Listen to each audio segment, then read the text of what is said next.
Osiris.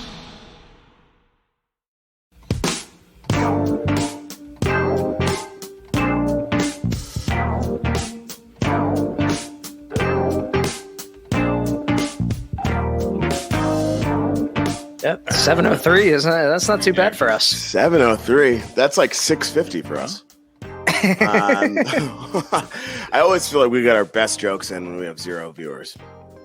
Did we start? Oh, we're live. Yeah, we're live. There we go. Right on. There we are. One lucky viewer. Greg, where'd you get that hat? Right. Where did I get this hat? $5? No. I can't even Did they see do a it. sale? Wait, is it what is it? Like It's a Brooklyn bowl. Bowl It's a hat? bowl hat. Yeah, yeah, It's a okay. bowl hat. Oh, Bowl Life. Oh, Bowl Live. Live. Okay. No, Which because one? for Rubber Soul Live, there's a $5 rack. Yeah, On they didn't Saturday. have I saw a good $20 worth of Brooklyn Bowl merch this weekend. I was trying to get some of that stuff, but it was like there were dramatic jumps in sizes. Yeah. Unfortunately, I just couldn't fit in any of them. All right. Well, we're live. I will not bore anyone else with my body image issues. Bruce, you're posting in the groups? I In am. the spots. I am spots doing you like this. to rock. Yes, I am doing this, but it looks like it's a little messed up. But whatever, we're gonna throw it in El Goose, and It's messed up. A little, but it's what fine. do we do? Whatever. What's up with it? It's just it's kind of like they're advertising Sugar Maple with Fred Savage on our stream. I think my this might be delayed, and I know Fred Savage. Yeah, is no, good, it's but fine. I could It's all good. I would act Fred Savage any day. I thought Sugar Maple Yeah. was over. I was all right, on- cool. I did act as Hamlet. If you guys didn't know, I probably said that 100 times. But Bruce was Hamlet when he studied. it bears repeating. So Great Beyond is live again with another intro chock full of random non sequiturs. We have a very, very exciting episode today. We are going to talk about the acoustic side of bird bands, as well as we'll be joined by some very, very special guests. That's right, guests, plural. Number one, and we will clarify with him once he's on, whether it's Hachey, or whatever. But Scott from the Magic Beans just released Hachey, yeah. Just released a new album on Friday called Shantae. Unzipped. Sean Scott. Okay, we'll get there. I don't keep our listeners. And joining us as well to recap a little Orebolo is our good friend Connor Marr, former resident of Greenpoint, Brooklyn, relocated to Florida. Saw his first Goose show with yours truly, and we slept at Trevor's house. But we'll dig into that. Joey, Bruce, how you guys doing? I'm hanging in there. I'm doing good, actually. Okay. We'll go with that. Jesus. You All have to right. convince us, yeah. Joey, how are you, man? Oh, just wonderful. Yeah, it's a good weekend. Good week last week. Definitely. Not much goose. Got to see other music. Always a pleasure. We caught some Bowl Live, the Brooklyn Bowl, as we were Sure discussing. That Rubber Soul Live set, Taz came out. Dude, that kid rips. Seen him 3 times in the past week and a half. Definitely. Oh my god. Yeah, Taz is all over the place, and plus, it's I remember when he was 4 feet tall, and the guitar was bigger than him. Yeah. That's what I remember too, dude. Just, But we've been seeing him out in the jam scene since he was a little kid, and I have never seen him live one time. And he was sitting in with the World. I think now he has his own band right now, but I've never gotten to see him live. I would love to see him.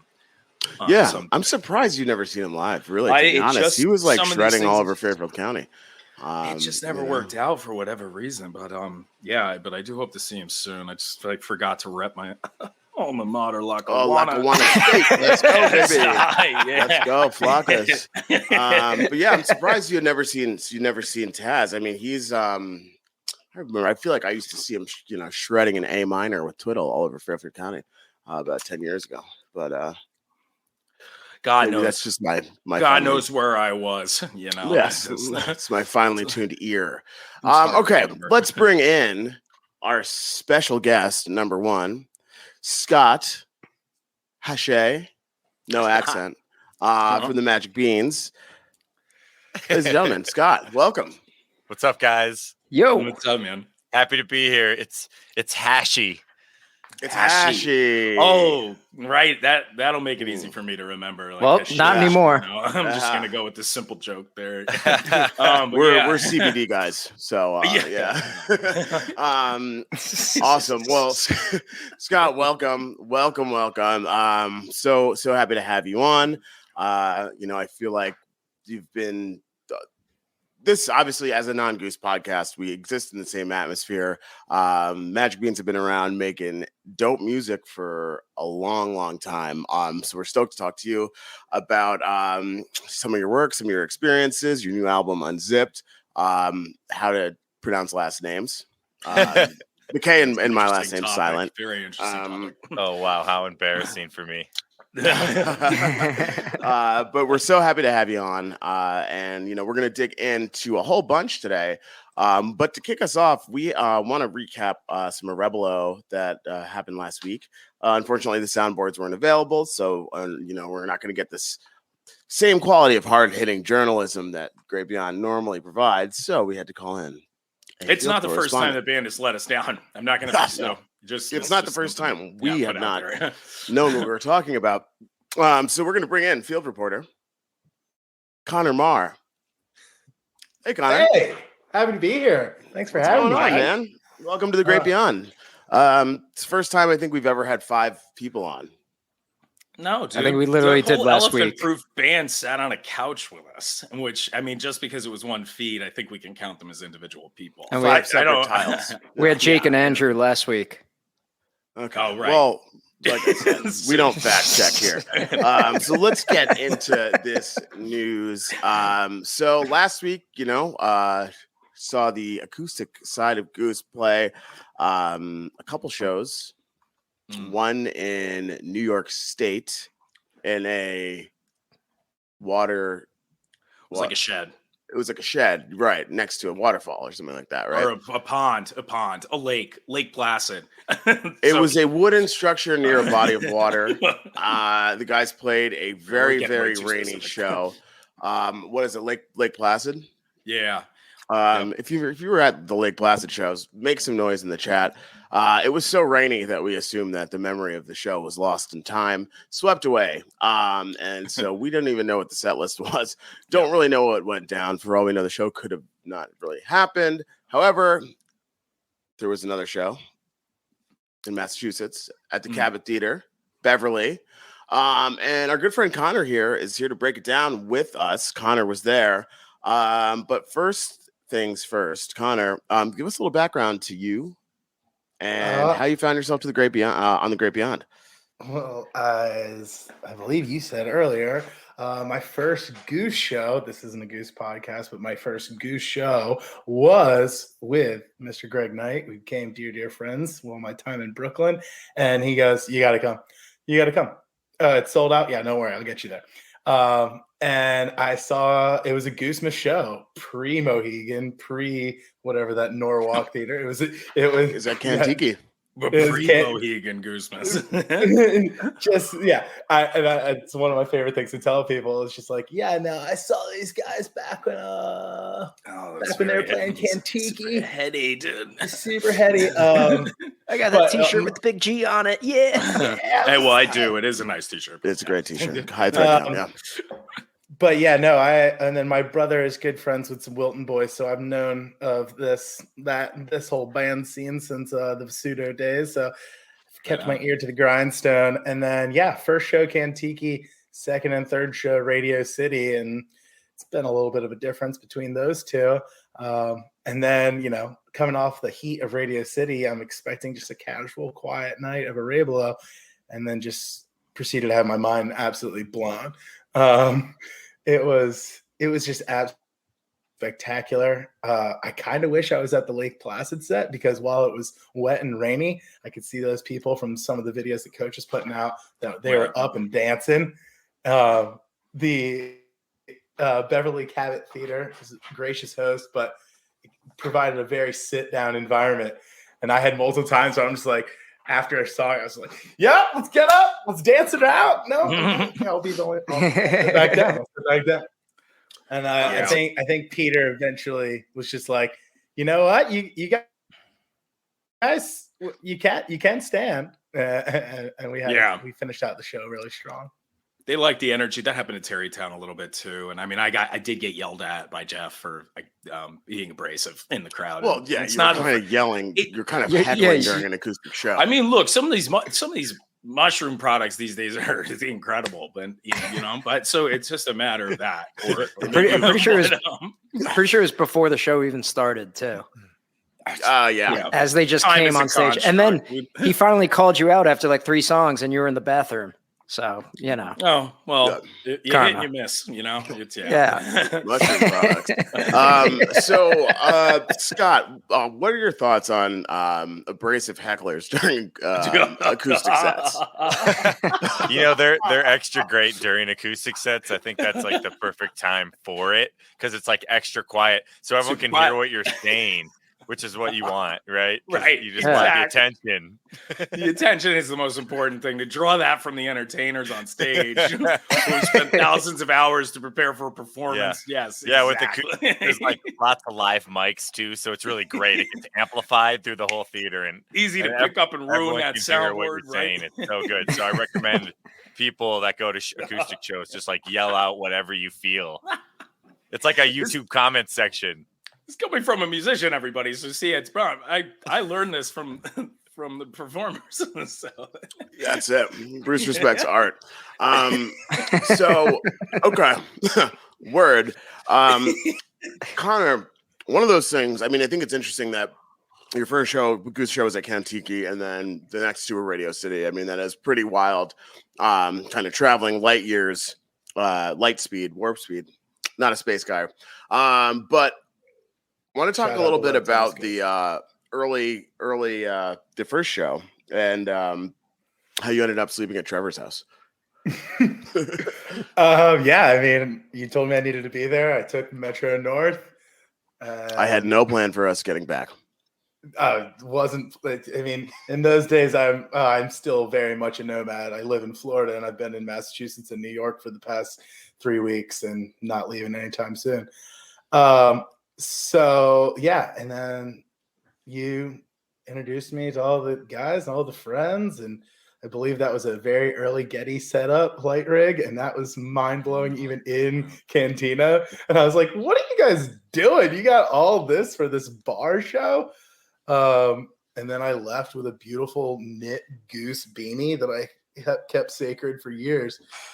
But I mean, yeah, if you can until you moved to Florida and had no use for it. I had 0 use. And the worst part about moving to Florida is that there's no live music down there because bands take a right when they get to Atlanta. Not their fault. It's just, gas prices. What do you expect? But thankfully I'm a teacher and I can spend my summers up north enjoying great, great music. We'll be seeing Fish next week and Partials the week after. Pumped about it. Right on. I will just quickly shout out some of the people that we know in the music scene down in Florida that Ben's actually been lucky enough to play with, and I was lucky enough to see for a little while. Jessica Jones down there organizing groups of musicians. Got our friends in Joy Wagon. There's a lot of good bands. There are a lot of good bands down there. It's just a different scene, and you kind of get Joy, another good band out of there. Jessica yeah. Jones has a lot of Colorado roots actually. Does she? Yeah, her band, when she's here, our drummer plays drums. He's been playing with her for like almost 10 years now, actually. So very cool. And then she went to Florida just to play a festival, and I think she like fell in love with it and just didn't leave and fell in love with the scene. They have like their own scene kind of, I guess, down there because people don't go there. They're like have that tight knit crew, that goes to all the shows and stuff. I think that's dope. Right. But they have a pretty good crew around that Orlando, St. Petersburg area down there. And it's really interesting because we'll mention some of the Connecticut local music sites goes here also later. But, that's really interesting tangent because we always go on tangents and I think our listeners expect this. But Scott, so thinking about the Florida music scene and how in those little pockets, there's a lot of great musicians, a lot of good things going on, but it doesn't seem to expand outside of that. We talked about in the past, Denver somewhat being, or Colorado in general being a tough spot because people find a lot of success there, but then you're so much further. I mean, literally geographically from other things, and then so what are some of the challenges that you you've found or have seen or know of, even from some of your fellow musicians out there? Because you guys, I mean, you're, I think, pretty popular. A lot of people out here know of you on the East Coast. You know, and you guys have played it is out a here, struggle, man. It's a whole different vibe. I think you know, the easiest and most glaring obstacle is that the closest city is probably Omaha, you know, and that's 9 hours, and then the closest city after that is probably Chicago, and that's another 5 hours. So there's not insane. like this, like, it's to get the dream going. It's not as easy as like borrowing your mom's minivan and doing like a Northeast run like it is up there, and you can hit Philly and all those cities. It's really like bands are struggling to like get 15 passenger vans with trailers just to like see if people like their music in Iowa, you know. And it's like hard to get it going that way. And then I think also, you know, we were talking about it, how it's like hard to, the East Coast scene is hard to break when you're a Colorado band. I think it's like the reverse is like East Coast bands get to come here, and then like when you get a taste of Colorado glory, it goes big, you know, and your East Coast family is like, yes, you know, here. And then it's like, but there's no like what's like the Red Rocks of the East Coast. Like we were kind of thinking maybe like the Camden Theater, Westville Bowl, the old Yale Bowl. Yeah, it's like Westville for sure. It's hard to like think of not. an equivalent like put your flag down moment. We've made it in the East Coast thing like it is in Colorado, and people see it as like the Mecca, but that's also makes it harder to get noticed. You know, there's a lot of other talent, and then you know, Denver is one of those places that, because they kind of like outside feedback, and people have said this about New Orleans, where like people don't become famous in New Orleans until they leave, and then once they get famous, people in New Orleans try to like claim them again, and they're like, oh, they're from New Orleans or whatever. And I feel like Denver can be like that. We've definitely had a lot of support, but I've noticed like other bands not be able to get traction, and then they'll just like go other places, and people love them, and then people are like, oh, they're from Denver though. Right. Yeah, it's an interesting dynamic that I think, you know, a lot of music fans might not realize with some of that stuff. But it is also nice that when people do go out to Denver, God, you guys do support the hell out of them. Everybody comes out for a lot of live music out there, and that's certainly helped Goose, and that certainly helped other people we know. So, you know, that is also a great part about the community and the scene out there. Yeah, it's like a tastemaker scene too. Once you get the Colorado stamp of approval, I feel like it's a good thing for a band, you know. Yeah, definitely. Oh, but Orebolo, right? Orebolo, I guess. Oh yeah, right. Okay, yeah. Let's not get acoustic music. You know, let's get this done with. Yeah, I was watching Orebolo. I was watching the Cabot Theater show, and I liked the Radiohead "Weird Fishes" cover a lot. Oh yeah, spectacular. And then they even took it for a ride, which I thought was nice. Okay, excellent. Yeah, so let's dig into that a little bit. Do we have the set list in here, Joey? Okay, Joey doing work. This means that Bruce listened to it, correct? No. Oh no, I did not. But yeah, I was listening to the Magic Beans all day, to be honest. So you know, Rebel had to take a back seat. So, but yeah, I mean, I know these songs, so I can talk about it. That's what people want to hear. Okay, set one. Moonrise, California Magic, and Marie's Name is Latest Flame. First three. Moonrise, Wes Anderson inspired Peter song recently. Oh, it is. Drip Sorry. Field. Yeah, no, it's all good. Yeah, that's fine. You were there. You're the field reporter, so you tell us. I mean, I've just been feeling that from listening to that track over and over and over again and playing with my girlfriend. And she's like, this has to be Moonrise Kingdom, right? And I've just been calling it Simon Weekend. But it's just, it's fantastic. I mean, yes. What a way to just start off a nice, gentle sit-down Orebolo show. It's like the musical version of a turtleneck. So, it holds you nice and close. Yeah, it's good. Nice, yeah. That was one of your better ones, Greg. I like that. Yeah, I feel like I should sign off now.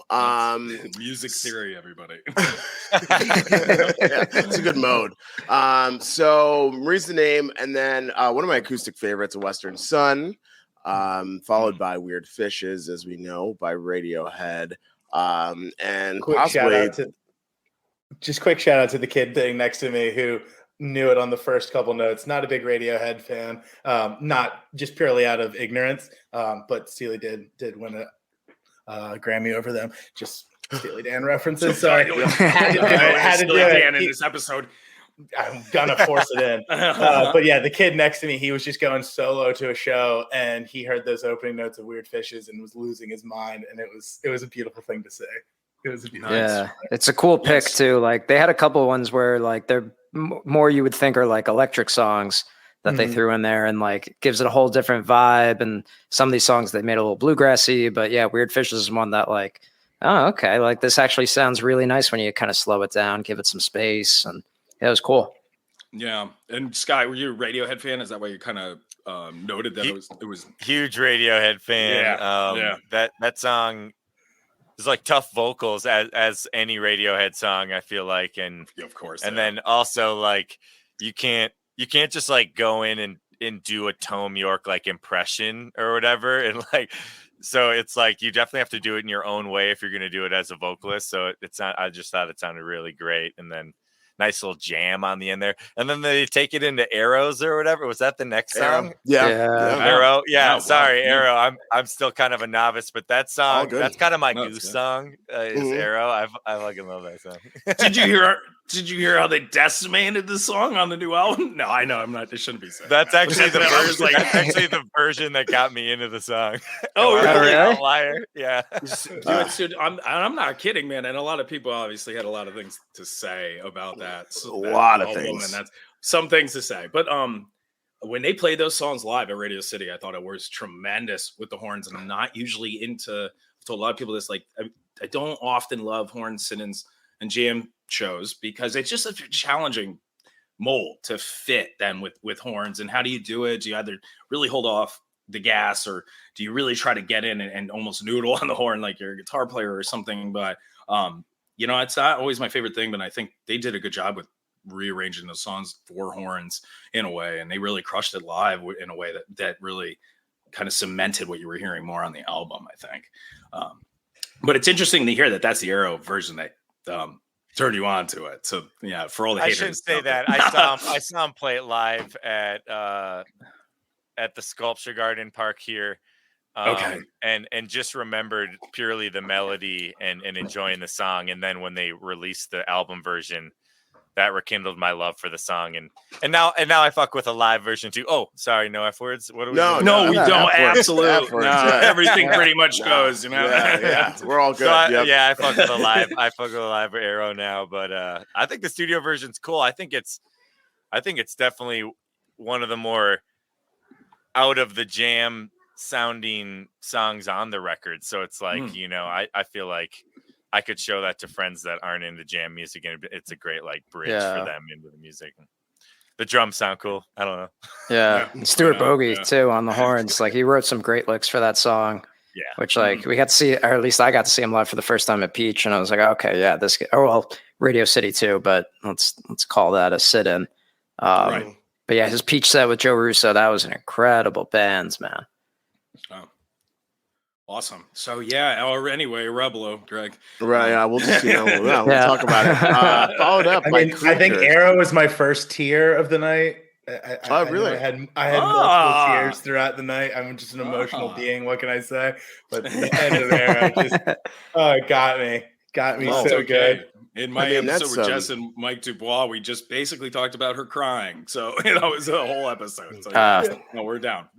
They're just listening to the YouTube, like a Western Sun, I was trying to fight back tears. Oh yeah. That like just the three of them. I think Western primed me.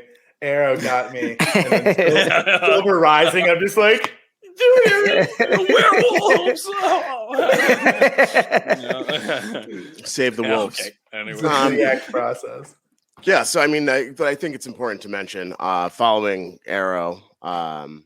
Speaking of Tears, Mad World, originally by Tears. Well, no, Creatures, then Mad World, originally by Tears for Fears, then resurrected by Gary Jules in 2001, and a weird Gears of War commercial. I remember downloading that on Napster. Doesn't really matter. You remember that? You remember that? Played the shit out of Gears of War, dude. Yeah. Yeah. All right. It's not cool. That game is dope. Yeah. What's Napster?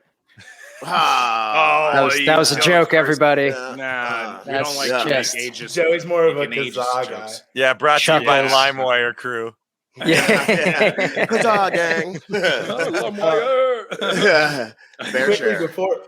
before we get to the second set, I just want to highlight Dim Lights because I don't know who sings that song. Is that an Elvis tune or what? Or is that a I think it's Goose tune? a Rick. an original. It's a Rick song. Rick- Yeah. It's a Rick Yeah. song. Okay, so that was the set break talk. Everyone outside smoking whatever they're smoking, CBD, I'm sure. Sunset Lake CBD, 15% off with the It's actually 20%. smokable CBD 20%. flour when roast is harsh. Yeah. Promo code but- Beyond.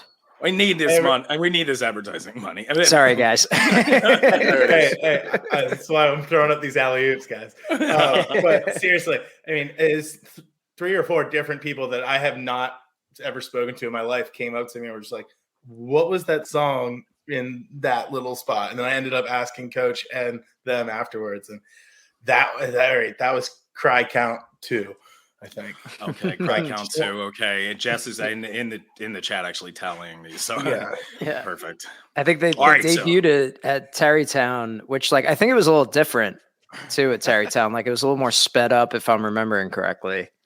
So maybe the fact that they slowed it down, it's a tearjerker now. Sure is. So after a quick set break, sponsored by Kleenex, into Also Tennessee Jed, we forgot that, but yeah, okay. Tennessee Ted. That's Right, a Tennessee favorite. Ted. Tennessee Ted. Everyone ignored it because Tennessee Dim Lights Jeb. is so beautiful. So set 2 start out with the epic trio of Born, Hunger Sight, Dripfield, all acoustic. Yeah, Connor. Give it to me. Give it to me. Tears. Tears 3 and 4. I don't want to be the guy who just falls in love with the first song on the new studio album, but gosh, is Born just so perfect. I mean, I must have listened to it 6 times today.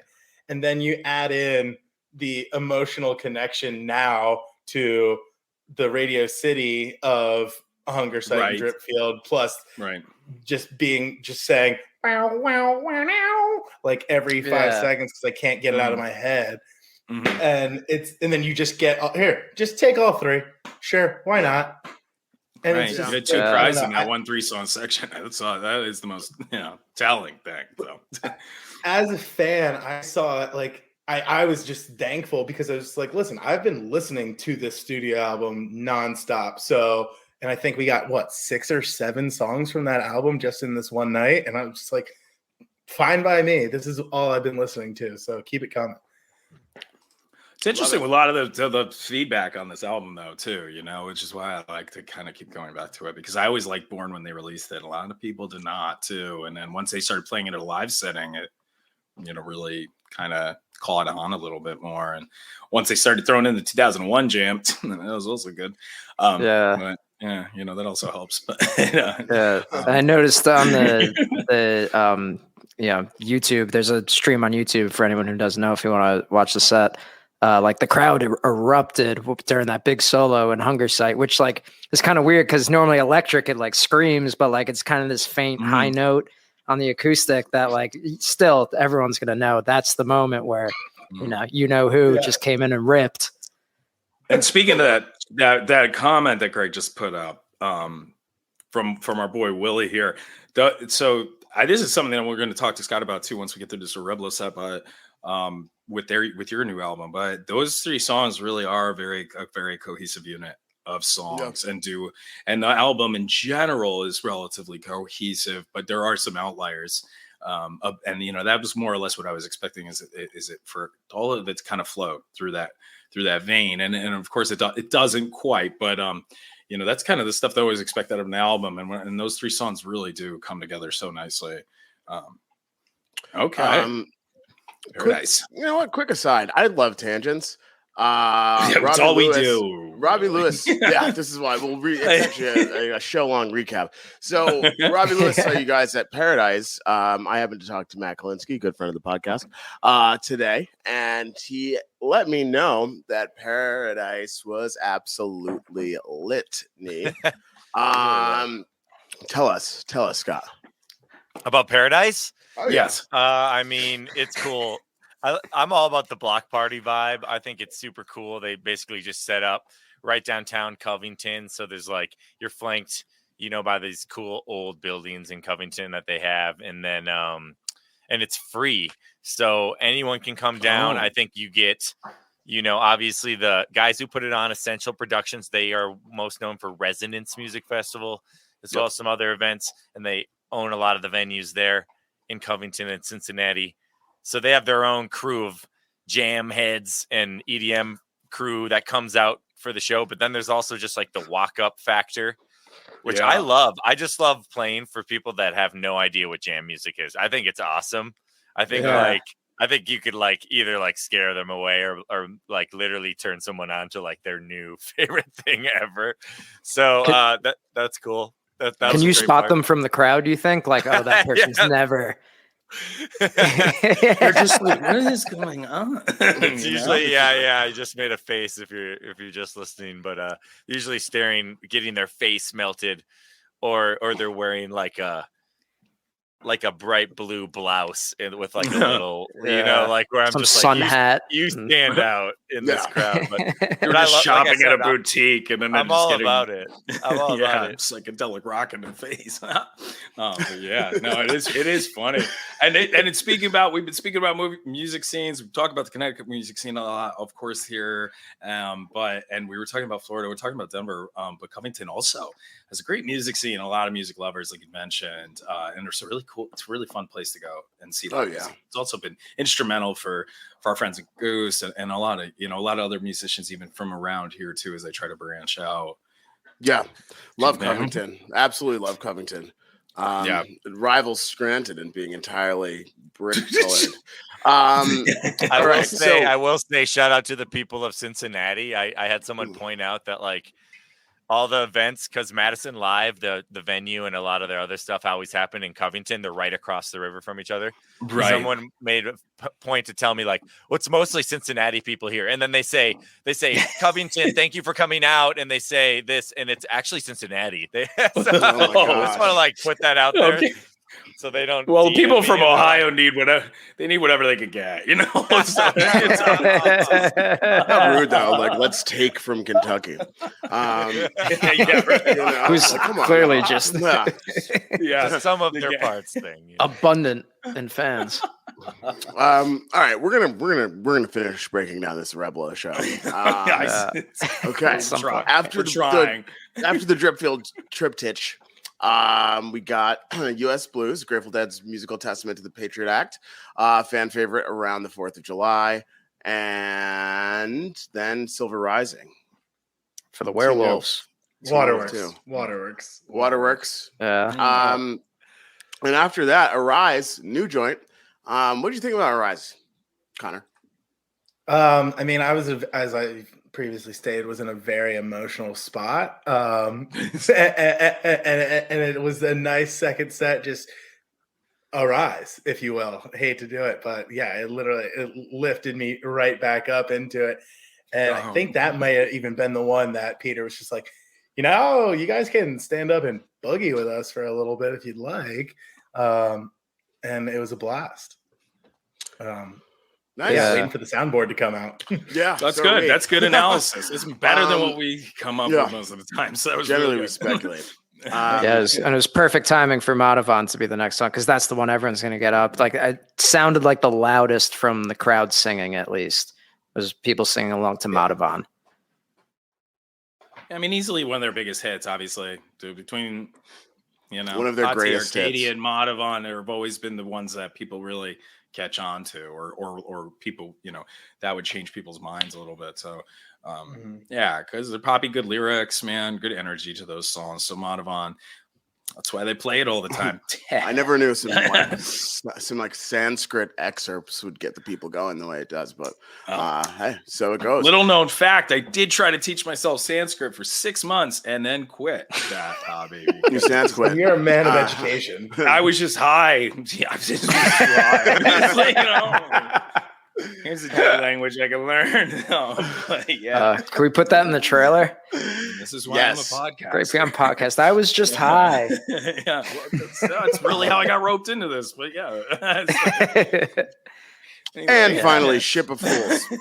Ship of Fools. Done. We did it. Close it out. Wrap. That's a wrap. All right, Scott. I love Ship of Fools. Great cover. Classic song. Classic. Well, I love Ship of Fools is really, if we're going to talk about this Rebel show, but that's my favorite. Like they did that as a Rebelo or their little 3Ps. And we mentioned the pandemic before on some of those pandemic streams, where I did also hear some cool Magic Beans on one of those too during that year. But yeah, that was the first time they played it, I think, ever. I don't think they ever played it as Vasudo or Goose. And then, I love that song, and I would love to hear that a little more from them. I got to go to some of these acoustic shows and not talk over the show. So we're gonna do that one of these days. Yeah, They'll lift their restraint soon enough. Yeah, if Jeff allows me in. So Connor, one other thing I just want to touch on is that we met. We went to Goose Show together, but I think we united over our love of Ripe. And now Robbie Wolfson, good friend of the podcast. That's pretty cool. But I just want to acknowledge that, sometimes if you're in a place, you don't know anyone, but you like the same bands, then you're never actually strangers. Connor and I was at 456 at the restaurant, and we had a very long chat about the best tracks on Joy in the Wild Unknown. So good. Connor went on to lead a movement of folks wearing green headbands in droves at shows. Nice. All from a candlelit dinner. All from a candlelit dinner and some hearty lasagna. Just quickly, Very Greg was romantic. introduced to me as a guy who had an extra Hampton Fish ticket, and so that's why you lulled him into the dinner. Yeah, so you get it. so he's still in my phone as just Fish, and has never changed that. And then it was also one of the greatest Fish shows I've ever been to. But exactly as you're saying, like live music and even just music in general brings people together, and you're truly never alone if you can enjoy the same music as someone else. And it's so good. I was at a festival this past weekend, shout out Levitate, and it's just so good to be fully back and just to be I think during all that, I remember telling my girlfriend, I was like, I just want to be in a sea of people that I don't know, all enjoying same music. So we were saying that to each other at Peach too, like Greg, Joey, and I just being back at a big festival. Note. Oh, sorry. Yeah, go ahead, Nat. Go ahead. Oh, on the t-shirt note, it's been harder, like on the similar band note where you just see someone with a t-shirt of a band, and you'll be like, oh, a new friend in a strange familiar place. Now that the Grateful Dead sells at Target, I'll go up to people and I'll be like, "Hey, what's up? You like the Dead, bro?" And they're like, "No." What are you talking about? And I'm like, "Oh, sorry." The Bears. What? Like a false flag. U.S. Blues, Ship of Fools. What are asking this but they're also toddler. not listening to this podcast either. So. This toddler in a Dead shirt, come on, man. What do you think about New Speedway Boogie? Okay. So we're going to take a deep breath and refocus here. Connor, thank you so much for joining us today and being our field correspondent. Hopefully next time Goose is in Florida, we won't have to go down and you can just report for us. But we love you. Miss you dearly. Love you. And it's thank you so much. It's been Thanks great. for coming on, Connor. We appreciate it. I'll have 6 lasagnas today in your honor. Oh my gosh, don't even get me started. Right. Later, brother. Later, man. Here we go. Now we Thank can you, pivot Connor, for joining. Yeah, that was very helpful given that Everybody pivot. I didn't even listen to what was available to listen to. So we should Thanks, give a shout out to who posted the video. Beats and Streams, the name of the YouTube channel. So hey, thank you for saving our podcast. Thanks, Great streams. quality. And really, we'd still be talking these out days- our ass. Still these days, we should always throw out a little thanks to Tapers, who helped, kind of feed my love for live music as a little kid. And and now it's just grown into a much bigger thing. Everybody's putting out soundboards now, but there's still a lot of dedicated tapers out there. So shout out to them as well. And then everybody that always tries to stream from the shows. That's always super helpful, when they don't have anything available. So we get a lot of help from the podcast from the community. So we love that. Hell yeah, Bruce. Dude, you're not the only one who could be positive on this podcast. I'm you just guys throw shocked. me I'm off personally for not being positive. shocked, And this is I'm high a little bit, and the CBD. So it's just, I don't know what's happening. These mushroom products, it's like either like, either smiling and cheerful or heckling. So let's dig in. Let's dig into this new Magic Beans work. Unzipped. Instrumental EP, all instrumental from a very dynamic band that certainly sing. But it was a completely new direction for the Magic Beans. Scott, tell us a little bit about inspirations for the project. Maybe show us what the vinyl looks like, and just tell us how it all came together. Yeah, Unzipped, man. It was just like oh god, it was fun. It was honestly just like a chance for us to just flex some other muscles and interests that we had. We kind of saw it as like a departure and like an alter ego for the band for a minute. I feel like as a musician, here's the vinyl. Nice. Yeah, it is awesome artwork. Yeah. So let's start with the artwork.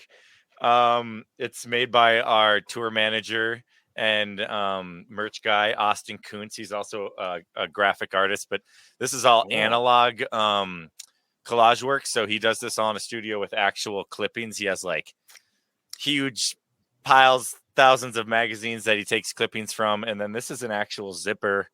And then he takes photos of it. So it's kind of old school art. Wow. And then he did the back as well. That's badass, dude. Yeah. So that's really unique about it. And we actually took this photo in his house too. Nice. Nice. It's cool to keep using it the tour in-house. manager for a lot. I like that. Yeah, well, we like to keep it in house, man. We're all dude, we kind of see the Beans as like a little artist collective. We really we source locally and within the group for a lot of like our own stuff, and that's part of the vibe. It's like there's a lot of graphic artists I really love and illustrators that we've used before, but who knows more about you and your band than someone who's on the road living that experience with you on a day-to-day basis. So it's cool. That's like, I'm really proud of that aspect. Austin's a really cool guy, really special guy. I know anyone that's ever met him on the road. He's just an easy guy to get along with. He actually will do, come join us on stage too. We use him for a lot. We really put him to work. I love that. Yeah, I love it. He comes up and he does his alter ego. It's called Youth Large, which is like his rapping alter ego. Because he'd be slanging merch, Youth Large. Nice. So he'll do like Outcast. We just did What's the Difference from like the seminal Dr. Dre album 2001. Sure, you talk a good one, but you don't know what you're supposed to do. Yeah. So Put me in, man. Come on. I'm telling you, next Bean show, you're coming up. I'm ready. Yes. I'm ready. Hey, Greg's got 3 verses, so I'm just excited to hear which one it is. That's fine. It's actually like 6 because I can mix them up half and half. Yeah, Oh, so it's cool. It's all right, something new. Who knows? Great. Come on, Bruce. I know. I forgot about the mix and match. I forgot that it's like factorial. 3 factorial or whatever. So yeah, I get it. Factorial fiction. So Unzipped, like artwork. Flames. But let's talk about what's right. Let's talk about what's on wax though. The music is like our tribute to like Beats. It's our tribute to like Soul Aquarians. You guys are familiar with that era of like 90s music? Yeah. It's like D'Angelo and like Jay Dilla and like the Roots and like there's a lot of great like underground lo-fi music happening in that time. There's obviously a new instrumental lo-fi kind of resurgence happening. with Khruangbin, I feel like kind of was like the big seminal band for that. And then now there's like lots of that type of music coming out. We just love it. We love how it just like sets a vibe. Like sometimes you'll be like chilling, and then all of a sudden like the song setting a vibe, and then some guy like comes in, he's like, hey, yeah, and he starts singing at you, and you're like, you know, like I was good without the lyrics. I thought that was fine. Or like some moments call for that, like some parties or some just like moments, lo-fi beats to study to, whatever you want to call it. So right, yeah, that's up on YouTube. We just love it. So it's kind of our tribute to that sort of music, and just trying something different. You know, when you're a band, you like have a sound, and I feel as though you keep hammering on it like a blacksmith and like honing that sound and maturing it with each album release. You know, Goose is a great example of that. You know, you go back to some of their early tracks compared to Dripfield, it's so different. Some people can't even process it yet, but they will, and they're gonna love it, and they're gonna, you know, that's the thing with new stuff. But it was also cool to like put that on hold for a second and be like, all right, as opposed to trying to like build this Bean sound, what if we just started from scratch and sound like what if we were just the same 4 players but a completely different band in a completely different scene? So just fun to do. We like making music, so that was a big influence of that. Yeah. Speaking of, go on. We can let Joey talk. He prepared a I want to hear what Joey has to say. Just this once. Oh man. No, like when I first listened to the album, first of all, you mentioned that you're like kind of paying tribute to those like YouTube mixes of like lo-fi stuff to study to. Like I listened to it at work, and the album I feel like went by so quickly, and all of a sudden Here On Out came on. I was like, wait a minute, like am I on like Artist Shuffle or something? And like I just blown through the whole album, like however long it was, like 45 minutes or so, hour or so, like had just blown by. And like it's a good amount of songs on there. And like to me, and I think Bruce, you mentioned this, like the songs kind of fit so well where they go into each other. And like there are breaks and there are transitions where you could clearly tell if you're looking at it like, oh, this is a different song. But if you're just listening, I feel like the whole album kind of just like flows as one piece of art. So it's cool to hear you talk about that. And I'm like, all right, I'm not going crazy. That's like the intents behind it. It totally is, man. And it's like it's not meant to grab your attention. I don't think like if I were to be like telling someone what the Magic Beans is all about, I don't think I would start with Unzipped, but one thing we realized during the pandemic is like there's no like limit to like what we can do as a band and choose to do. I mean, I think bands put up walls and like this like follow the course of the band before you sort of thing, and like you can like we can do anything. We're not really writing music for like the radio. Like we have our fans that like our music, and they're waiting. You know, I can put up a song and like 10,000 people are going to listen to it in a week, and that we were just like, that's literally crazy, and this is the dream. So we're just going to keep churning out stuff. So Unzipped is kind of like even just the first example of that. Like our next record's going to be all acoustic based, and it's going to be really song oriented, 3-4 minutes, bluegrass Americana, singer songwriter based music.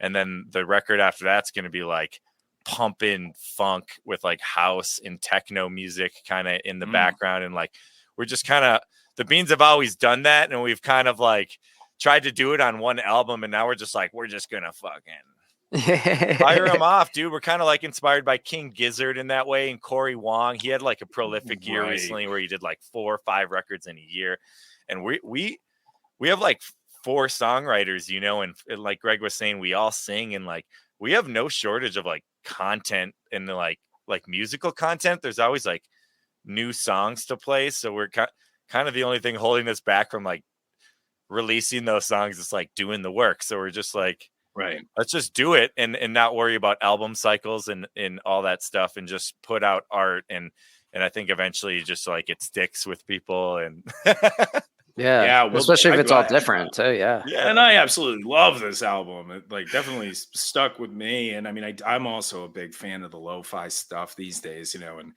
it's perfect for work. And that's exactly what Joey was saying. It just flew by. But like on that vein, I was going to ask, in terms of how this album came together, because it does flow so cohesively. Was it something that you guys had these songs written, and obviously you're talking about some already a couple upcoming albums? Do you already have a lot of these songs written, and then it's just about getting into the studio to hash them out with each other and kind of develop them and get them recorded? And then for like this album, was it all like kind of a one piece that you guys cut up, or did you have these tracks kind of identified already? Yeah. Crazy enough, that's actually a huge part of the record that I didn't even kind of mention is most of these songs were kind of composed, rehearsed, and recorded in the same day or in like a 2-day studio session. So like Oh wow. almost none of it was composed in advance. We I think Stank Eye, and there are a couple like chord progressions is basically like, starting points where it's like maybe jams we've done where I was like, man, we found this chord progression naturally. Let's try to like hone it in. We sit in the studio, we hammer it out. We rehearse it 4 times, then we press record. We play it 4 times. There was very minimal overdubbing and stuff. It's pretty much just one take. And then like overdubbing was like adding layers as opposed to redoing solos and stuff. There's really no solos on the record. So anyway. It's really practically a live album. I mean, minus you did a few recordings, but it's pretty much we kind of thought it was like almost, it's like a departure from the jam band scene, but it also is like a tribute to the jam band scene where it was like very similar, like a studio approach to jamming. I mean, we went in there. It was almost like if you were like jamming at a show and then all of a sudden you're like, but no one's there. And I could stop the band and be like, guys, what if like you use this different sound on the keyboards and then I want more of a hook from you. And you kind of got just to hone it in a little bit. And then like you like froze time and then went back into the jam and everyone got to hear, like you just hashed it out a little bit. It's still jamming. Like, you know what I mean? But like just a little extra, like sleight of hand here and a little extra of like effort or whatever, or just time, and then you got your finished product, and that way it also has that natural vibe that isn't overproduced or anything like that. Which the production sounded great, honestly. But like you said, it did feel very natural. It did have that kind of organic flow. I think that contributes to how easy it was to listen to and how kind of it went by in a flash. Sort of that feeling comes from that. Thanks, man. It really reminds me of, and you reminded me like the point about how this is kind of a tribute to the jam scene, like that Circles Around the Sun album they did with Neil Casal, like that tribute to like Grateful Dead jams that were like a little off. That came into my head when I was coming or like listening to the album too. So I don't know, it was just the note Circles was a huge inspiration for the record. They nailed the instrumental vibe. That's like one of my go-tos when I want to just like pass time, man. Like you said, it flows through the record, but like not in a bad way, almost where if like you want to kill some time, it helps that happen, whereas I feel like songs with lyrics can almost like, they're so jarring when they change songs that like, you're like, oh, 4 minutes just went past, and it's like almost telling you how much time is passing as opposed to just like letting you coast through life. And exactly. Be distracted by music, which is music is a great distractor. I don't think there's any like disrespect to a song to say that it like distracted me and like I wasn't even fully listening, maybe, because you really are subconsciously listening to that music and it's helping you find that flow that you need for studying. That's why people fell in love with lo-fi beats to study to and all that stuff. And I think that's why that music in general is having a moment right now, because there's so many people working from home, working in offices, working on computers that need to have the time go and aren't interacting as much. So it's nice to have music. But it's tough. It is tough to not get to. You still got to get those catchy hooks, though. You guys really had some catchy hooks on that. It can't just be monotonous or too boring.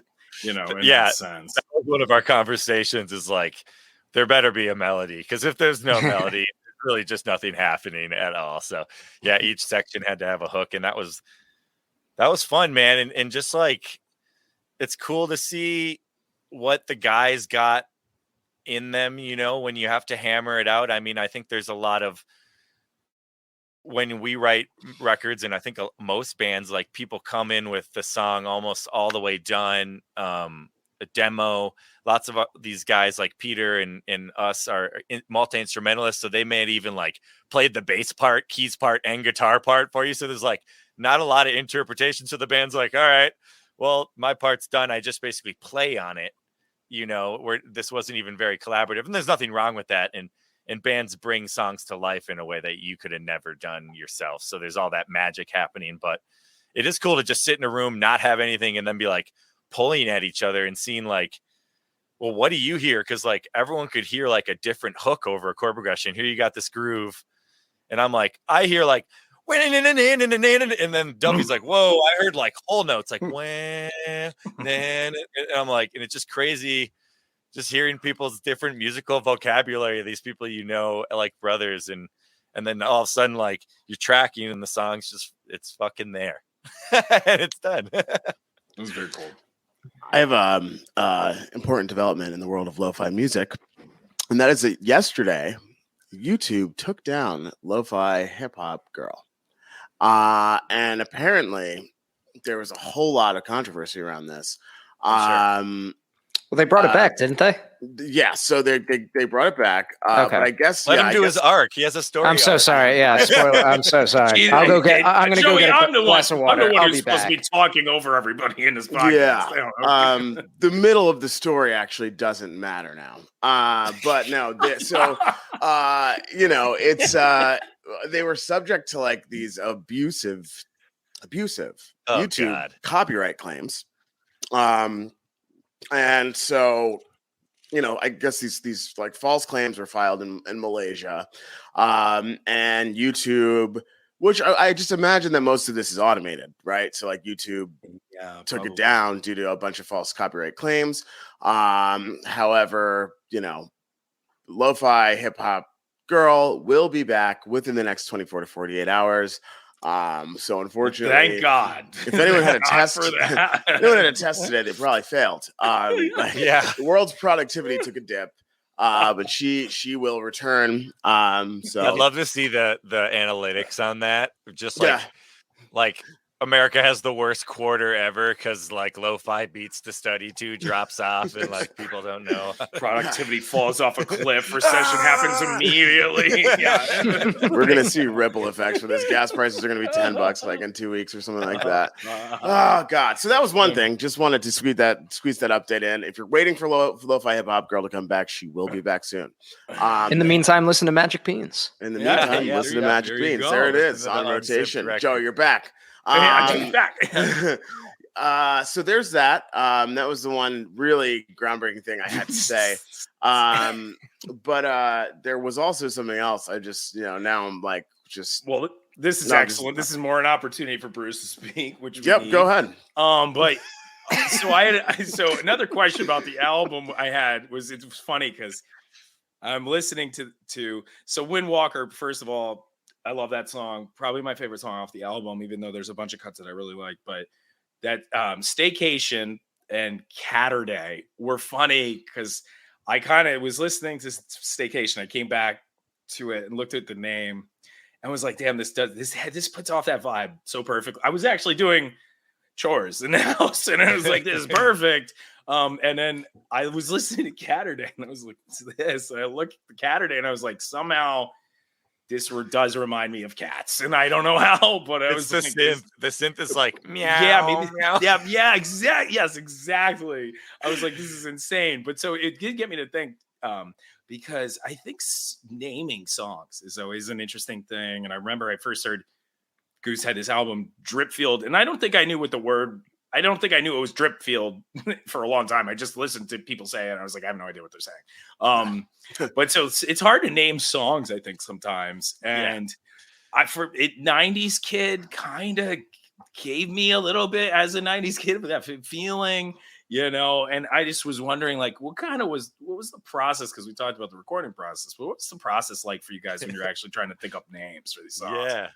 Yeah. Well, I think for our normal songs, we're really traditionalists. We don't do the jam band song where you name it like Twizzle Sticks, and then it doesn't. That's not in the song at all. So there's right. no way to, like, we're usually like whatever we repeat in the chorus, like we'll like name the song. We don't try to trick anyone in that way. Okay, But when it came to like the instrumentals, I think that's the funnest thing about instrumentals is you can literally name them anything.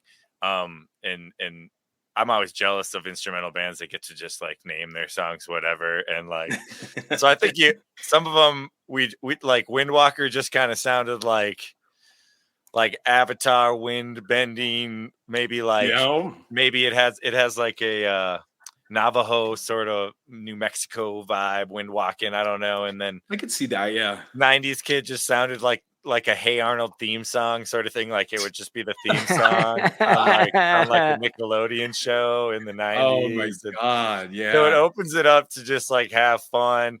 Verity Mart is like a tribute to our favorite bodega in the French Quarter of New Orleans. It's like it's open all night, and like we've been there and you see the craziest stuff, like this guy in like a whole leather horse gimp outfit, and then his girlfriend has like he's like biting into like the whatever leather horse thing, and she's got the leash, and they're like wandering around getting like Gatorades and like sandwiches from this bodega, and it's just like it's our favorite place.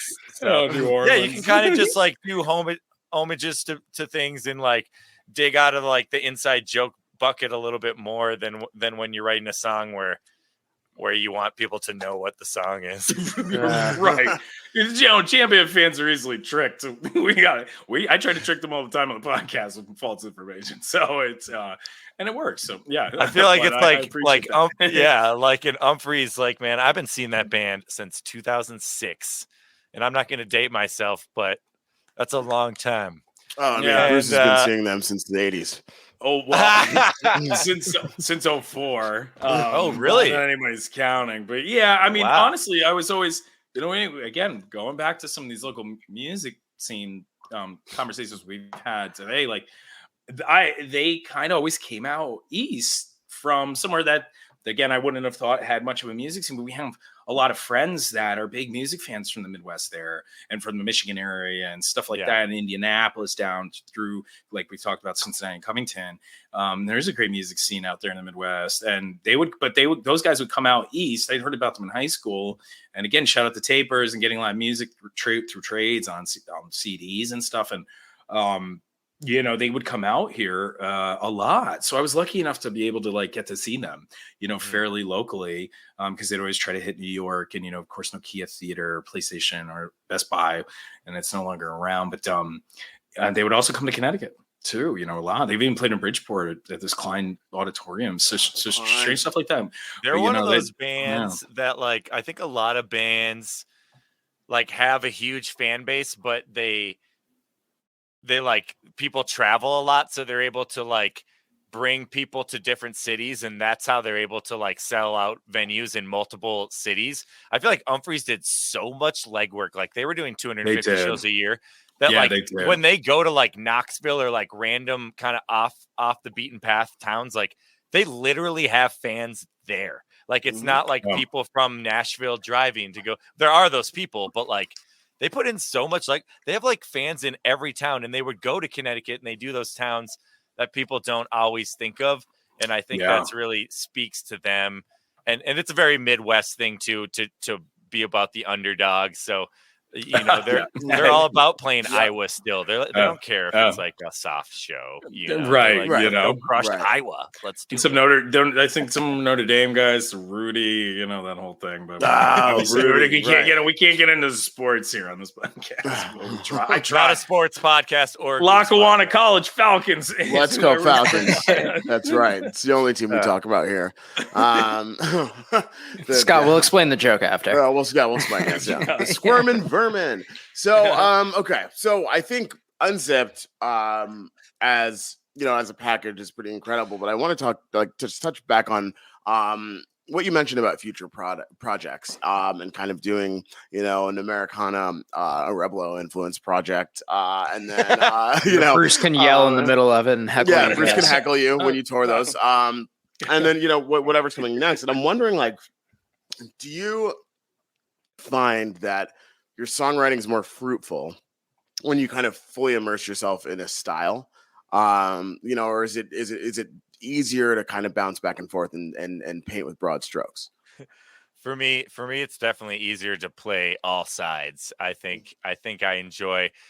We're such an eclectic band. Like we don't have one style of music we listen to. Like I'm listening to Jason Isbell. I don't know if you guys listen like Chris Stapleton, stuff like that. And then I like DJ deep house music, like Boris Brejcha and like I like it all, man. So it's really hard for me to like hone in my songwriting. I've been a songwriter a really long time. Like that was what I started doing on guitar before I learned to like solo and do all that stuff. I really just like to write songs. I would write, 3-chord songs, and that's just always been my ethos with music, is as like I always see myself as more like an artist songwriter than an actual musician sometimes. Like some people, like I just really think of music of songs and melody, and that's just how I approach it more than of like raging, but I do like to rage as well. So I don't know, man. I think it's like we just do whatever, and then like I said, I'll come to the group and I'll be like, all right, I wrote this song. It's like got like 808 drums on it and like all this like crazy synths, and then I wrote this like 3-chord song. It's about my mom, and then it'll be like try to like put it on the same record, and that's the Bean sound. I mean, that's been, if you listen to records, we're all over the spot and stuff, and I think now it's just we're gonna try to do that, but like try to put things in a corral so when people go to the record, they can get like all that in the record, so they know like, oh, this is kind of the acoustic vibe. I'm going to put this on when we're doing Thanksgiving, you know what I mean, or something, and I know it won't all of a sudden go to like or something like that, or like some funky song. They're like, I can play that. So like that's literally the inspiration for that, is just trying to like corral things into their little area, not do it all at once. Yeah, and it's cool because I think that art has been lost in the past couple of years with like streaming and all that, where people are focused more on the single than the album. But like because it's been missing, I feel like artists are now going back to that and saying, no, we want to have like a one whole cohesive album that's easy to listen to all the way through. And I think it's like fans are also kind of starved for it because we haven't had it for so long. So like it's new to a lot of people who are coming up who may be younger and never really had CDs or tapes or anything like that, where they had to listen to the whole album. But it's cool to hear you guys putting that intent behind it. But I was curious about like the difference between, I guess, your intent historically with making studio stuff and playing live. So like, do you guys have any difference of, I don't know, anything where like you're putting together songs, the energy behind it, how you're playing, where you're in the studio versus in front of an audience? Right, like different arrangements, right? Absolutely. Yeah, no, it's a really good question. That's always one of the hardest things with jam bands, is I think a lot of people try, including ourselves, try to translate the live show into the studio too much. And then the studio songs don't get served in the way that they should be, song first. And you're like, well, it needs like, how will people know that we rage and that we're like super kick ass, and then I can play these super fast guitar licks or something, So you think it needs to be on the record, and there's ways to find a way to include all that stuff if you're really thoughtful with it. But if you go through our discography, you see it. I mean, the songs get shorter, and so like from the first record, we got some 7, 8, 10-minute songs, and then they get, and you got to hone it in. So we serve the song. Now our whole thing in the studio is we serve the song, and then there's a million ways to make it jam. You can jam any section of a song. We're like a we're such a jam band sometimes. We don't even like jam on a part of the song. We just like go into a jam that it sounds nothing like the song. Yeah. Like I don't know if I think some other jam bands do that. Like sometimes like Fish, they got like, I guess it's type 1, people call it, right? Where it's like you're over the chord progressions or whatever. And that's the easy part. I mean, you can always extend a section and solo over it. Right. But I don't know if you need to do that in the studio as much, but there's a million ways to do it. I think to bring in Dripfield, Goose does a wonderful job of getting some of that in there without it being too like I'm just zoned out now. They kind of like fading out outros, like doing like an outro where like the guitar and you hear the beginning parts of a jam and then it just kind of fades out, and like, and you're like, oh wow, that was going somewhere. I'm going to go check out a live version to get that taste. Yeah. Because I think that's also another thing is like, this is your only chance to do the song studio.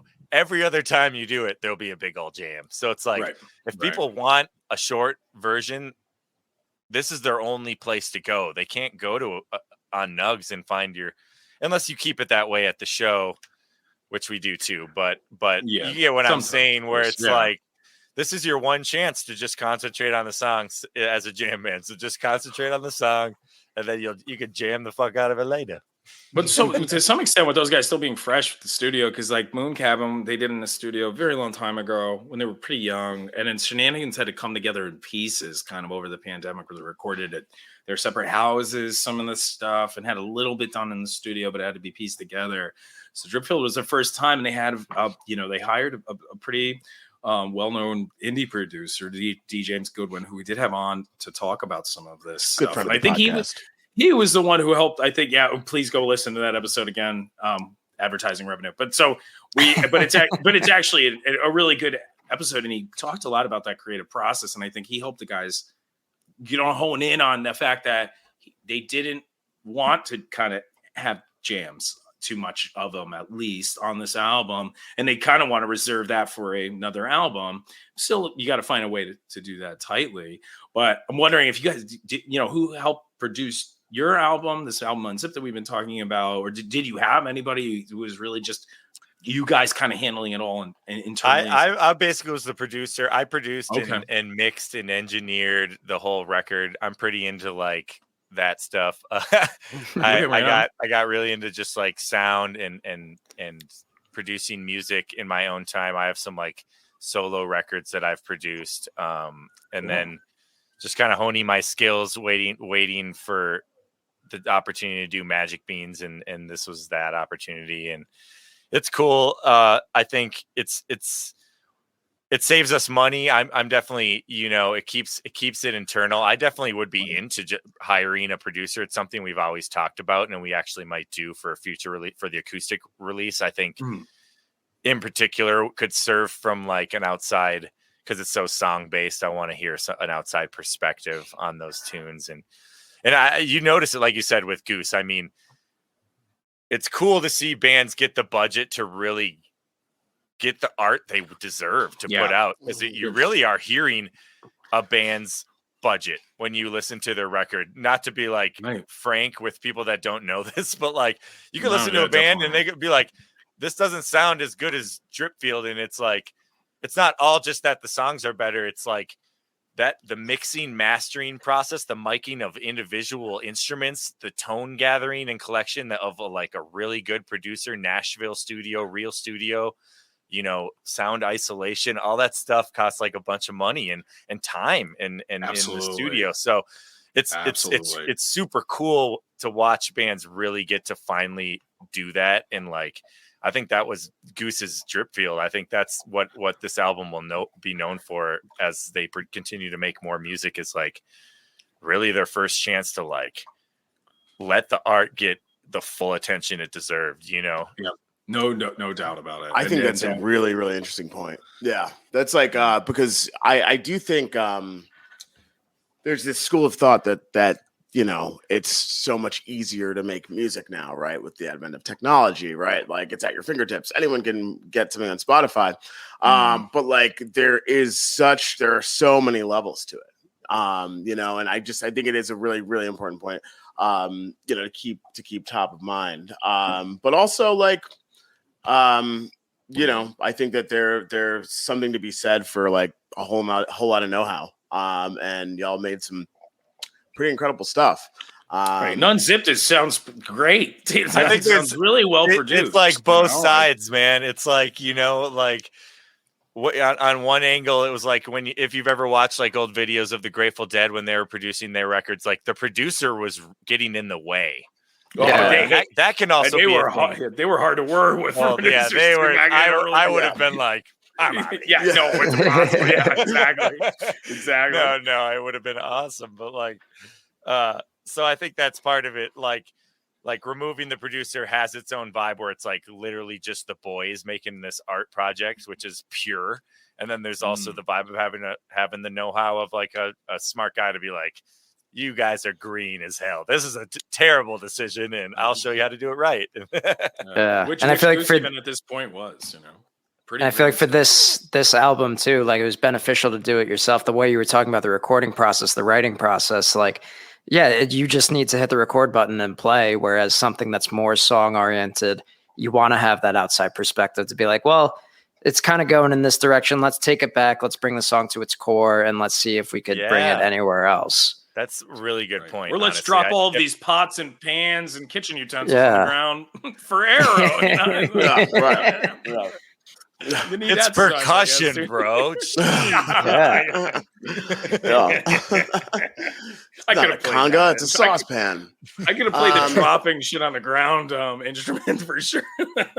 That's my musical ability. Drop field.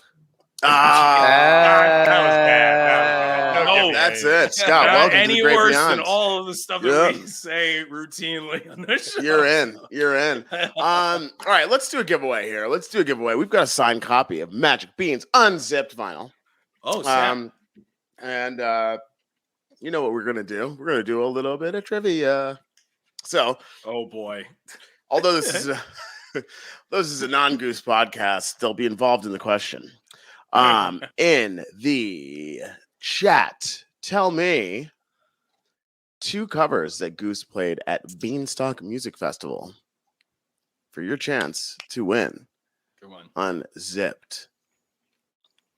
While we wait to see. Let's talk about this cover some more. Let's talk about the cover.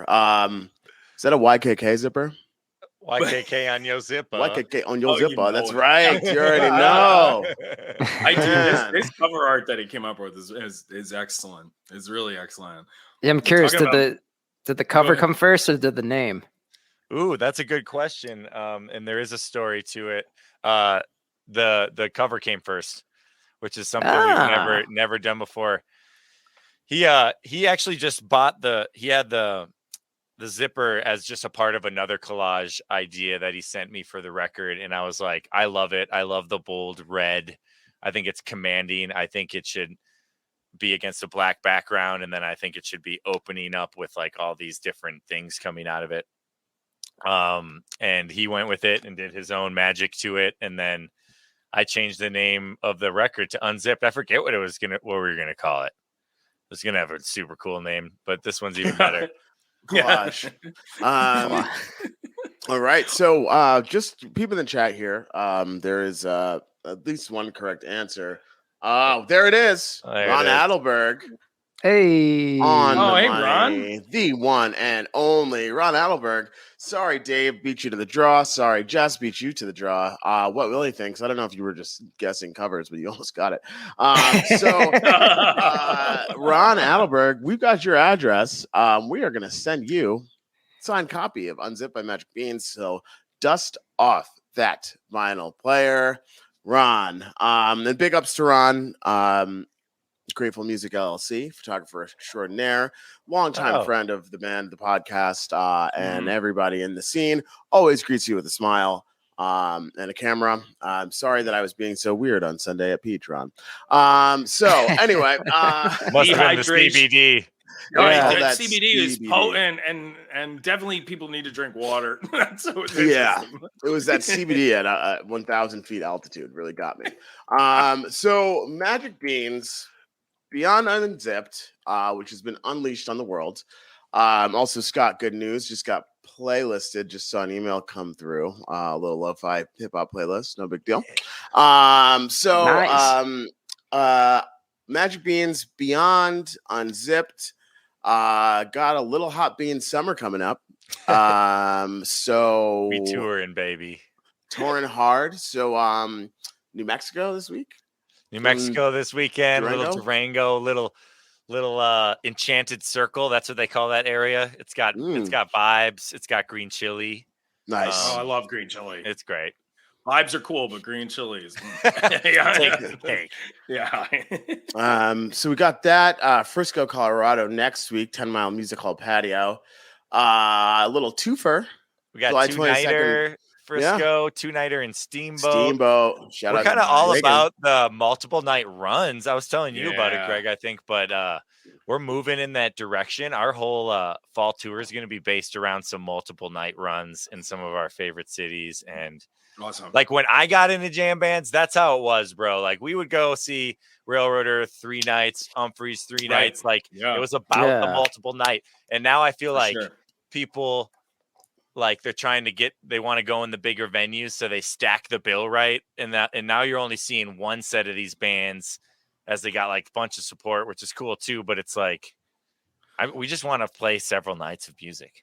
Sure. Yeah. I know absolutely. as a fan, that's what I always said to our buddy John Lombardi, who's been working with the band for a long time, but it was like around, 2016, 17. And I finally picked up a manager, Matt Kalinsky, towards the end of 17 or halfway through, that really helped get them into more places and stuff. But I was like, once they have these 2-night runs, like it's not as easy to travel to these 1-night runs either. So, and it's more comfortable for the band too. You guys can get in the pocket. You don't have to like just rush around, and trying to get ready and trying to get out of a venue. So it's like, save that gas. That's a big part of it. I definitely say that, but I love it. I'm all about the 2-night runs. I think it's easier for fans too to get to. So I feel like it's almost a better opportunity for everyone as well. But I guess the music is way cooler, man, when you're just like posted up and and like you said, if you're gonna travel an hour for a show, you much rather get like a hotel room for the night or two and like make a journey out of it as opposed to just for one show. Right. Absolutely. Yeah, and even as an audience member, I always explain it as like, if there's a 2-night, 3-night run, like it's kind of like going to a show and leaving at set break. Like if you're just gonna go to one night and not go to the other nights, then like, what'd you go to the one night for? Like, if you're not doing anything, might as well just go to all 3. So we appreciate it. I constantly buy one to multi-night runs, just expecting myself to buy more tickets at the show. Like, it always I'll happens. do it at the show. I just did Humphreys and I saw one night and I was like, I just bought my ticket for the other night at the show. I guess I'm going tomorrow. Yeah. So I mean, we've I don't know. I guess the older I get, though, the more trouble I have with multi-night runs, no matter where they are. But that's a me thing. Magic Beans heading back east. Trout Stock, Women's Hollow, August 5th. Bears Picnic, Blaine, PA, August 6th. Firelights, Edinburgh, PA, August 12th. Jam Packed Richmond, August 13th. And I just wanted to mention this, so I decided to read all of them. Dillon Amphitheater, August 27th, Dillon, Colorado. I am so stoked to get out to Dillon to see that spot. But a Colorado heavy lineup right at Dillon. Is it y'all, the Motet, and Eminence? Yes, sir. Ah, nice, man. Stacked up. That venue's really definitely good. beautiful. Our drummer's first gig with the band 7 or 8 years ago was at that venue. So. Oh, wow. Really? So Wow. can you tell me a little bit about the differences? Because did they do any construction, or like it used to be a free venue? Is that right? Like someone was telling me about it. Yeah, it was definitely beautiful still, but it was more of like a free pavilion in the park where they were doing, fireworks with like orchestra and like early Magic Beans, paying us couple $100 to come play a free show for whoever wanted to come down. Stuff. And then they revamped it and spent a bunch of money. Gorgeous, kind of turned it into more of a destination spot. Got AEG, which is a big music promoter out here, to start booking. And it went from, just like local shows now, I mean, to huge bands coming through there now. I think it's really cool. Yeah. No, that's awesome. That's gonna be awesome. It's freaking gorgeous, guys. You're gonna love it. Looks gorgeous. Yeah, I'm also so excited just to be out there and see that venue. And there's gonna be geese flying around. I guarantee you. I do. Yeah. Some timely cheers from the audience. It's gonna confuse soundboard listeners. It's perfect. And with Eminence Ensemble too, we're friends of the podcast. Friends of the pod. Yeah, They played. Yeah. They played some Steely Dan as well. Greg sat in with them, but not I Magic did. Beans yet. So Yeah, that's right. We've got to get these Magic Beans to come east, which hopefully we'll hear some more about some fall stuff. And hopefully we can see you in person. Bruce is ready to heckle the Magic Beans. Absolutely. So I'm so glad that Scott is looking forward to that. It's like bring your acoustics because Bruce is ready to go. Yeah. You let me know what show you're coming to. We'll do a whole acoustic set. Oh, God. You can just talk over the whole thing. I love it. The next album debut. Yeah, I love that's perfect. No. Yes. Chomper's Corner, the new album. So Scott, thank you so much for joining us today. It's been a pleasure to talk to you about all things music. We are so stoked about Unzipped. Congratulations to Ron for winning a copy of the vinyl. But head over to Magic Bean socials to get your own copy of the vinyl. Only less than 100 are left. Yeah. So these things are flying off the shelves. Nice. And I don't know. I feel like I had something else to say, but I'll let Bruce close it out today. No, that's a bad idea. I'll let Joey Scott, close it out. Anybody? So Scott, I usually do this whole sign off when we do a studio episode, and we were supposed to do a studio episode, but that didn't happen. So, all right. Well, thanks for coming, everybody. Thanks for listening. Thanks for listening. Hey. Yeah. And we'll see you at the next Magic Bean show. Yeah, there you go. Everyone, take care of yourselves. You can't take care of other people unless you take care of yourselves. So nothing selfish about taking care of your own health and your well-being, mental state. So make sure you're doing that. And then it'll all go outward from there. Nice. Scott, you want to be on a podcast full time? That's what I've been doing wrong, dude. This is why. I'm having a blast. I can't wait till you guys invite me back. I'm coming. I'm going to release another record next week just to get it out. Let's do it. Yeah. Excellent. Let's go. This is one of our best podcasts. We're running out of guests, so yeah. Good. Former friends of the podcast. Lots of them. Thank you, everyone. Thank you, Scott. Down the pathway to the great beyond.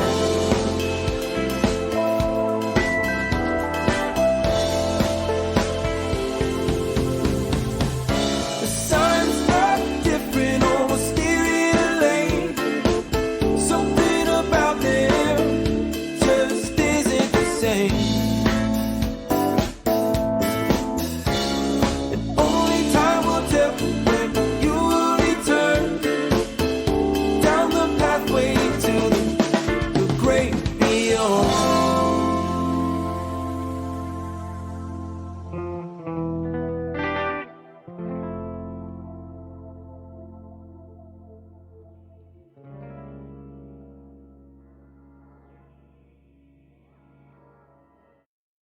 Osiris.